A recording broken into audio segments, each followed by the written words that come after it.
로마서 1장을 읽을 때마다 저 자신과 로마서와 관련된 사건이 늘 생각납니다. 로마서는 저에게 엄청난 삶의 전환을 가져다 준 말씀입니다. 그 말씀이 저에게 사상적인 충격까지 주었습니다. 저로 하여금 신학을 하게 했고 목사가 되게 했고 목회를 하는 자리까지 인도했습니다.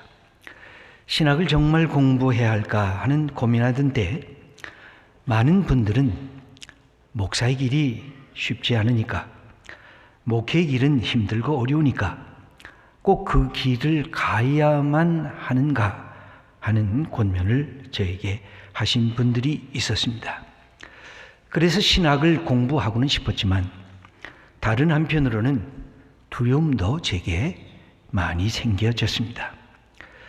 당시 김중근 목사님이 대표로 계셨던 대학생 선교회라고 하는 CCC라고 하는 선교단체에서 저는 예수님을 구주로 영접할 수 있는 새로운 체험을 하게 됐습니다. 그러면서 예수님을 믿고 따라가는 것이 인생의 최대의 축복이라는 사실도 알게 됐습니다. 하지만 제 삶 전체를 주님께 드리려고 할 때마다 끊임없는 주저하는 마음이 생겼었습니다. 대학교 4학년이 되기 바로 직전의 겨울이었습니다. 새벽 기도를 하면서 로마서를 공부할 때 이 말씀을 드린 적이 있습니다만 다시 말씀드리려고 합니다. 대학을 졸업하면 어떻게 내 삶을 펼쳐 나갈 수 있을 것인가를 결정해야 했습니다. 이 3년 동안, 오랜 동안의 기도 제목이 이 제목이었습니다. 그날도 밤늦게까지 기도하다가 깊은 밤중이 됐는데 하나님 앞에 제가 질문을 했습니다. 어떻게 해야 됩니까? 마음으로부터 울부짖었습니다. 내가 가야 할 길을 가르쳐 주시면 좋겠습니다. 그때 갑자기 제 머리를 스쳐가는 생각이 있었습니다. 책을 펴서 읽으라는 어린아이의 노래를 들으면서 성경책을 폈던 어거스틴의 모습이 떠올랐습니다. 어거스틴은 자기 삶이 부끄럽고 타락한 길을 가던 그 삶을 청산했던, 그리고 신앙의 자리에 들어서게 했던 그 구절이었습니다.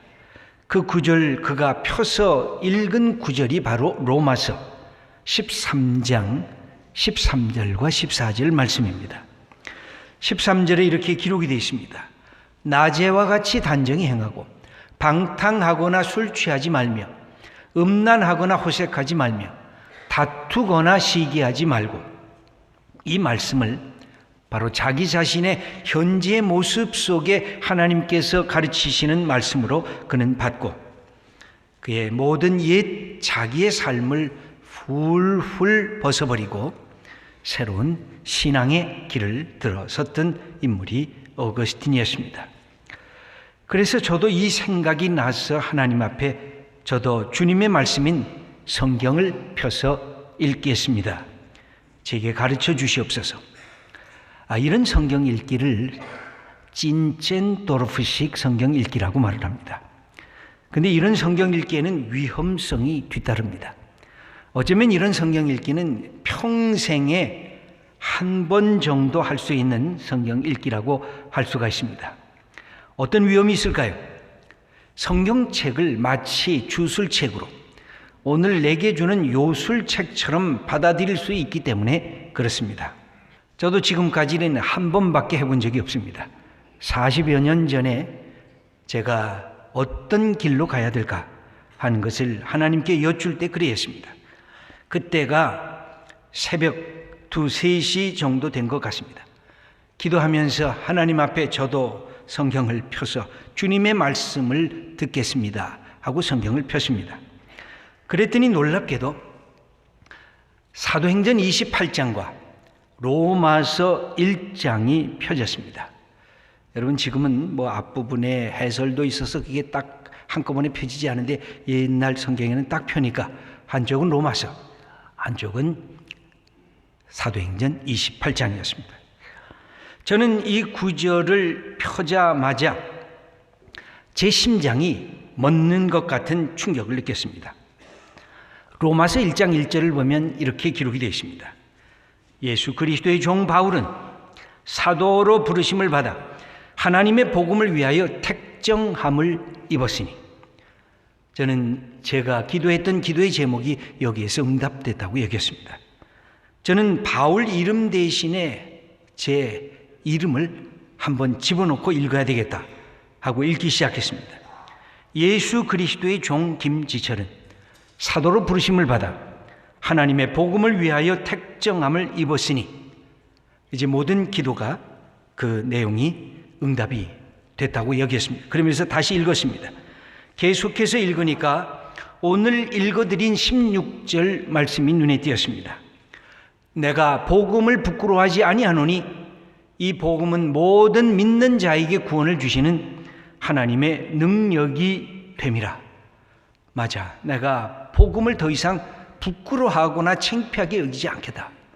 나는 내가 믿고 있는 복음을 자랑스럽게 여기는 사람이 되리라 하면서 옆에 있는 사도행전 28장을 읽어 내려갔습니다. 그랬더니 맨 마지막에 30절과 31절에 이렇게 기록이 되어 있었습니다. 바울이 온 이태를 자기 셋집에 머물면서 자기에게 오는 사람을 다 영접하고 하나님의 나라를 전파하며 주 예수 그리스도에 관한 모든 것을 담대하게 거침없이 가르치더라. 이것으로 끝나고 있습니다. 담대하게 거침없이 하나님의 말씀을 증거하는 사람이 되리라. 그때 제 마음이 결심이 생겼습니다. 평생 예수 그리스도 하나님의 나라를 증거하는 전도자가 되리라. 제가 신학을 시작했던 이유는 목사가 되기 위해서 한 것이 아니었습니다. 신학교 교수가 되길 바라면서 신학을 한 것도 아니었습니다. 오직 한 가지 때문이었습니다. 복음을 바르게 증거하는 전도자가 되고 싶었습니다. 그것은 아마추어 전도자가 아니라 복음이 뭐냐? 왜 예수를 믿어야 되느냐?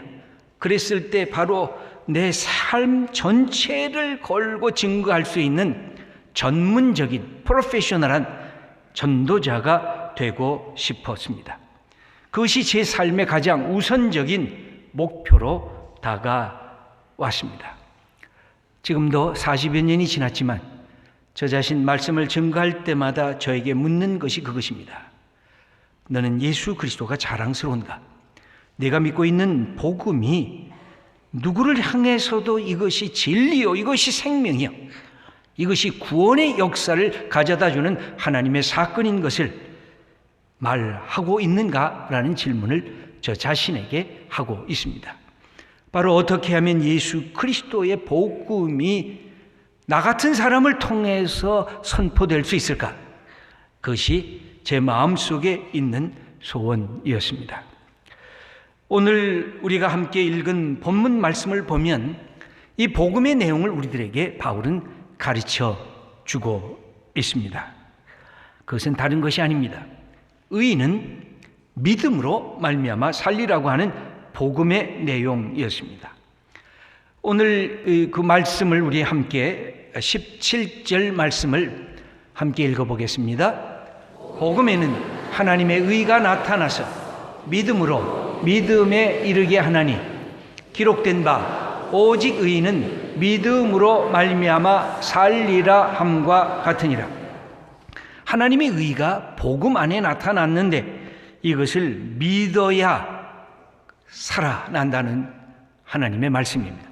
의인은 믿음으로 말미암아 살리라. 이게 무슨 뜻일까? 이것은 뒤집어서 바꿔 이야기해도 괜찮습니다. 믿음으로 사는 자가 곧 의인이라는 것입니다. 의인은 믿음으로 살지만 믿음으로 살면 의인이 된다고 하는 말씀입니다. 믿음이 없으면 의인이 아닐 것입니다. 왜 그렇습니까? 하나님과 올바른 관계를 맺는 사람들이 의인인 것입니다.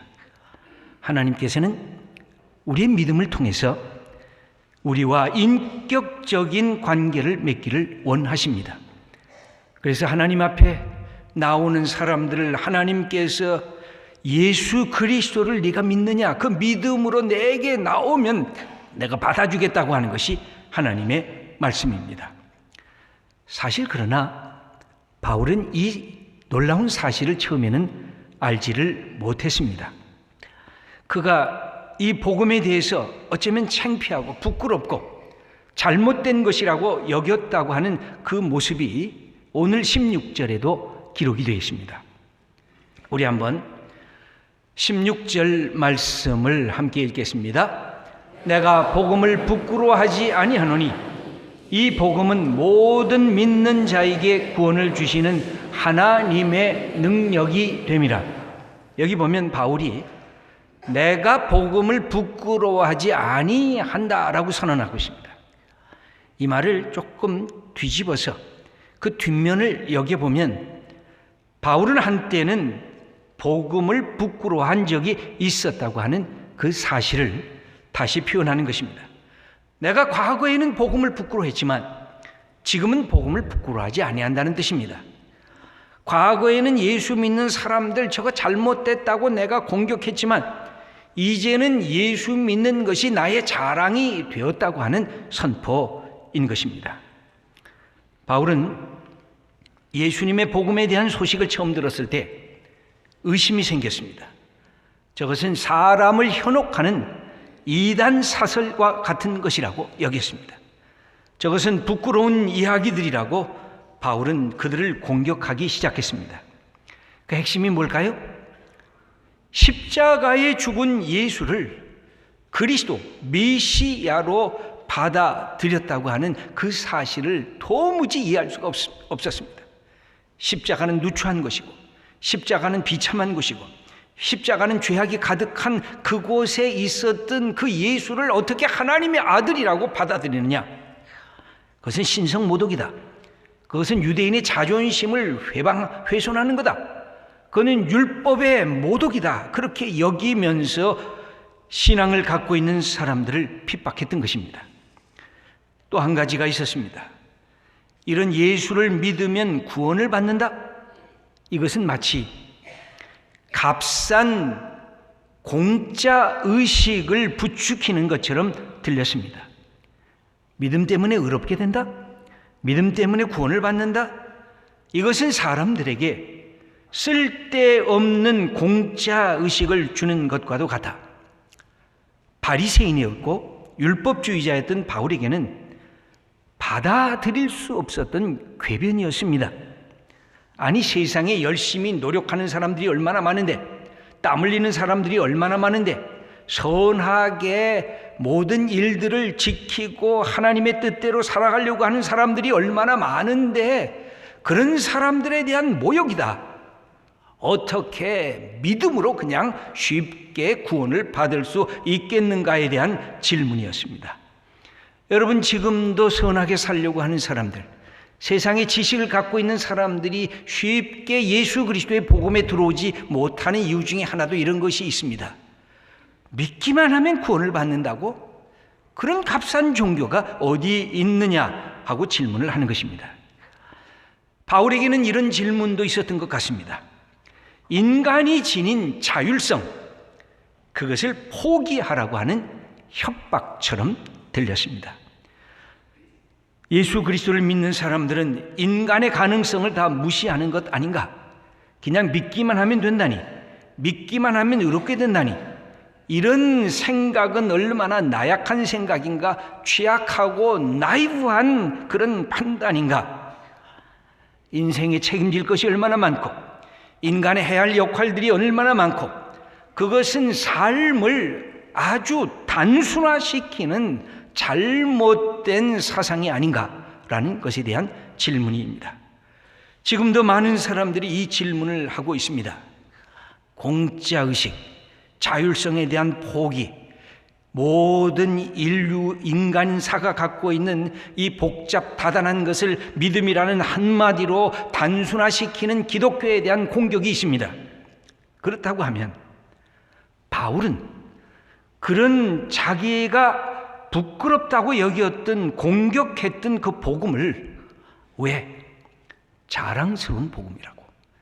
예수님이 너무 감사하다고, 이것이 하나님의 은혜라고 그렇게 고백할 수 있도록 변화된 이유가 뭘까요? 예수 그리스도의 복음에는 구원을 주시는 하나님의 능력이 나타났다고 바울은 선포하고 있습니다. 그런데 놀랍게도 이 능력이 뭘 통해서 나타났을까요? 믿음을 통해서 나타났다는 것입니다. 그래서 그 믿음을 가진 바울이 자랑스럽다는 것입니다. 내가 이 믿음의 복음을 증거하는 것이 내게 부끄러움이 될 수가 없다는 것입니다. 왜 그랬을까요? 바울은 다메섹 도상에서 십자가에서 죽었다고 여겼던 예수가 부활하신 그리스도로, 부활하신 하나님의 아들로 다가왔습니다. 그때 바울은 큰 충격을 받았습니다. 왜 충격을 받았을까요? 바울은 이랬습니다. 땅은 땅이다, 하늘은 하늘이다, 그렇게 모든 것을 단순화시키고 여기고 있었습니다. 그런데 놀랍게도 십자가에 달린 예수 그리스도 안에서 하늘과 땅이 만나는 이 다이나믹한 경험을 그가 하게 된 것입니다. 인간적인 죄악과 하나님의 용서가 십자가에 달린 예수님 속에서 만나는 경험을 하게 되는 것입니다. 인간의 순간적인 인간의 허무함 속에서 영원한 생명이 예수님의 십자가 속에 들어있다는 사실을 깨달으면서 그는 놀랍게도 고린도전서를 보면 십자가에 달린 예수 그리스도가 바로 하나님의 지혜요, 하나님의 능력이라고 그는 선포하고 있는 것입니다. 여러분, 기독교는 가장 극단의 것을 끌어들이고 있습니다. 인간의 죄악과 하나님의 거룩함을 끌어들이고 있습니다. 인간의 순간적인 것과 영원함을 끌어들이고 있습니다. 인간이 갖고 있는 삶의 무의미성과 하나님이 갖고 있는 하나님의 의미성을 끌어들이고 있는 것이 바로 기독교의 복음의 핵심입니다. 그 속에서는 땅도 있고 그 속에서는 하늘도 있습니다. 십자가가 위대한 이유가 바로 그것입니다. 바울은 사람들이 값싼 은혜라고 여겼고 자기도 그렇게 여겼는데 십자가에 달린 그리스도를 보면서 아니다 라는 사실을 깨달았습니다. 값싼 은혜가 아니라 값비싼 은혜라는 사실을 깨달았습니다. 여러분, 값비싸다는 것과 은혜라는 말이 잘 어울리질 않습니다. 은혜는 공짜입니다. 은혜는 선물입니다. 그런데 값이 비싸다는 것입니다. 왜 값이 비쌀까요? 하나님께서 당신의 아들이라고 하는 예수 그리스도를 나를 위해서 이 땅에 내어놓으셨기 때문에 그 은혜는 값비싼 예수로 말미암은 은혜이기 때문에 값비싼 은혜인 것입니다. 여러분, 이 사실을 우리가 깨닫게 되면 하나님의 사랑이, 나를 향한 하나님의 은혜가 얼마나 큰지를 알게 되는 것입니다. 값싼 은혜가 아니라 가장 값비싼 은혜인 것입니다. 거기서 바울은 하나님의 사랑을 깨달았습니다.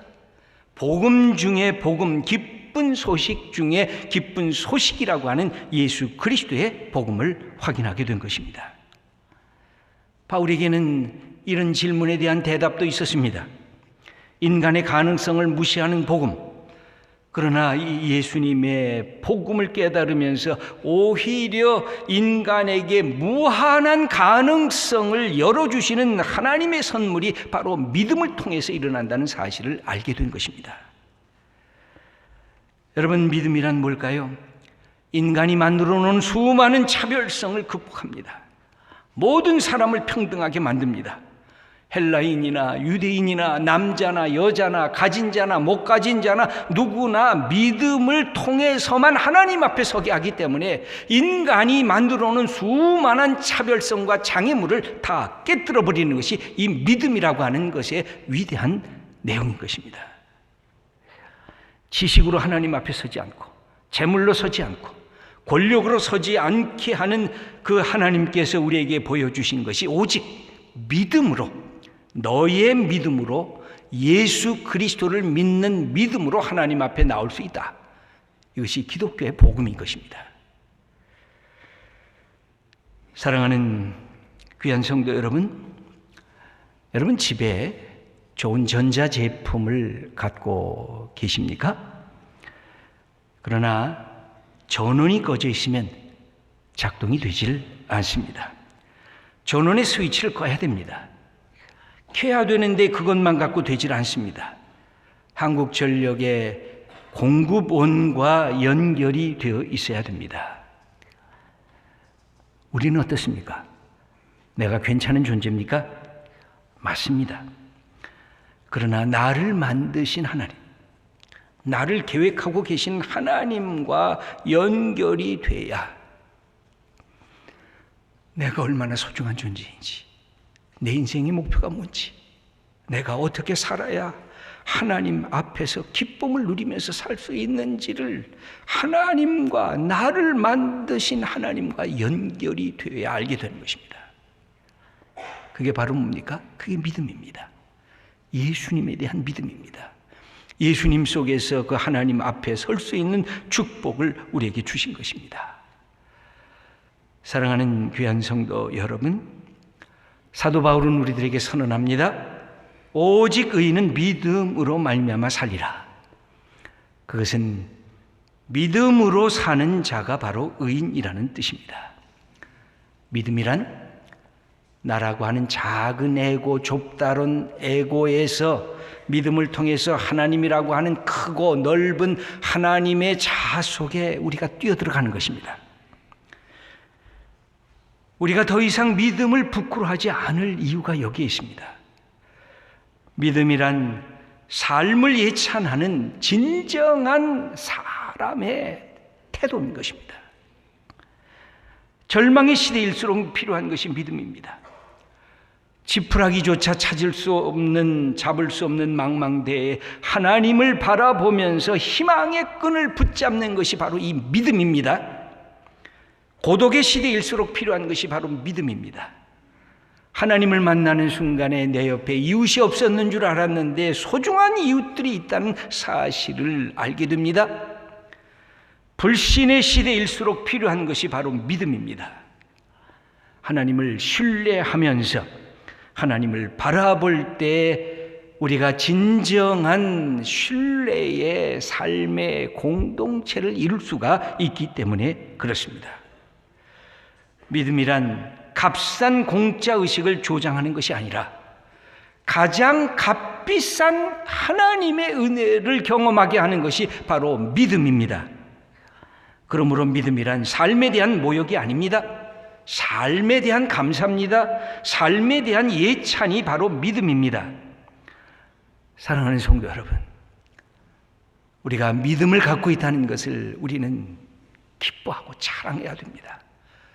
내가 예수님을 믿음으로 내 인생의 새로운 하나님의 주시는 구원의 역사, 새로운 가능성의 역사, 하나님 안에 들어가는 임마누엘의 역사를 내가 경험할 수 있게 된 것, 그것이 하나님께서 오늘도 우리를 믿음으로 살라, 의인은 믿음으로 사는데 믿음으로 사는 자가 바로 내가 인정하는 의인이라고 우리들에게 말씀하고 계십니다. 사랑하는 성도 여러분, 우린 믿음을 갖고 있습니까? 어떤 믿음을 갖고 있습니까? 우리의 우선권은 뭡니까? 예수 그리스도입니까? 예수님을 믿음으로 하나님 앞에 나오는 이 놀라운 축복을 받습니까? 예수 그리스도를 믿음으로 하나님의 자녀가 되는 이 하나님의 선물을 받게 되는 것, 그것이 우리에게 주신 하나님의 놀라운 축복입니다. 이 믿음으로 사는 하나님의 귀한 자녀들 다 되시기를 축원합니다.